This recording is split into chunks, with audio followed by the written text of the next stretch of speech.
আমি বলেছি ঢাকা রাজধানীতে শীততাপ নিয়ন্ত্রিত কক্ষে বসে পুলিশ পাহারায় ইসলামের বিরোধিতা করা সহজ, পাল্লা ভৈরবের জমিন এসে বলো বেকারি চামড়া দিয়ে ঢাকা যাওয়া যাবে না। আমিন কর। ঢাকা ইউনিভার্সিটির প্রফেসর হ্যাঁ কি কইছে জানেন? আমি বুঝাইয়া বুঝাইয়া কইতেছি, খেয়াল করে শুনেন। ঢাকা ইউনিভার্সিটির প্রফেসর তে কইয়া বসে কি কয়, যেই সব মেয়েরা পর্দা করে, খুব খেয়াল করে শুনেন, কয় যেই সব মেয়েরা পর্দা করে এইসব মেয়েরা ঢাকা ইউনিভার্সিটিতে পড়ার দরকার নাই। একটু ফ্যানটা ঘুরাই দাও দেখি আমার দিকে, একটু ঘুরাই দাও, গরম লাগতেছে।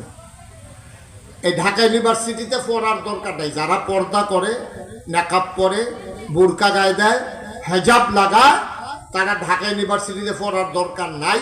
এই কথা কি আমি কইছি নাকি ঢাকা ইউনিভার্সিটির প্রফেসরে কইছে? প্রফেসরে কইছে। আচ্ছা এবার আপনারা কোন পর্দা করা কি নফল না ফরজ? জোরে কইয়েন, নফল না ফরজ?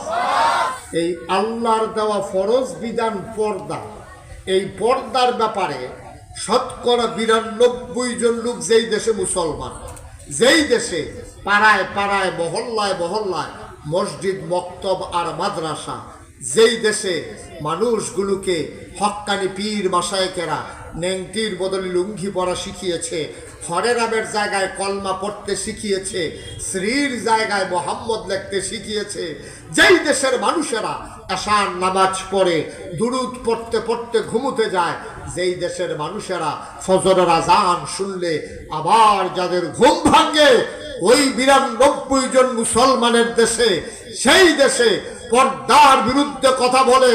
আমি বলেছি ঢাকা রাজধানীতে শীততাপ নিয়ন্ত্রিত কক্ষে বসে পুলিশ পাহারায় ইসলামের বিরোধিতা করা সহজ, পাল্লা ভৈরবের জমিন এসে বলো বেকারি চামড়া দিয়ে ঢাকা যাওয়া যাবে না।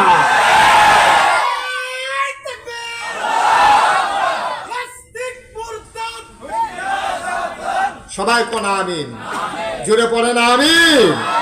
আল্লাহ যেন হেফাজত করে, সবাই কোনা আমিন। আমি কই বেড়া ডাহা দেখে কইয়া 60 ভৈরব বাস স্ট্যান্ডও তারে ফাইলি দাউদকান্দি মাহফিলে একবেলা ফেরিয়া লাভ দিয়া ফেরিয়া কোন দূরতে কৌ। আমি কই কি হন আইসে নিতে কৌ। আমি কই ফাললে কি তা করলেন? ফাইলে কই যে হুজুর তারে যদি সামনে ফাইতাম তারে ফানি লাগাইলাম, ওই থুত পাইয়া তারে গোসল করাইলেন।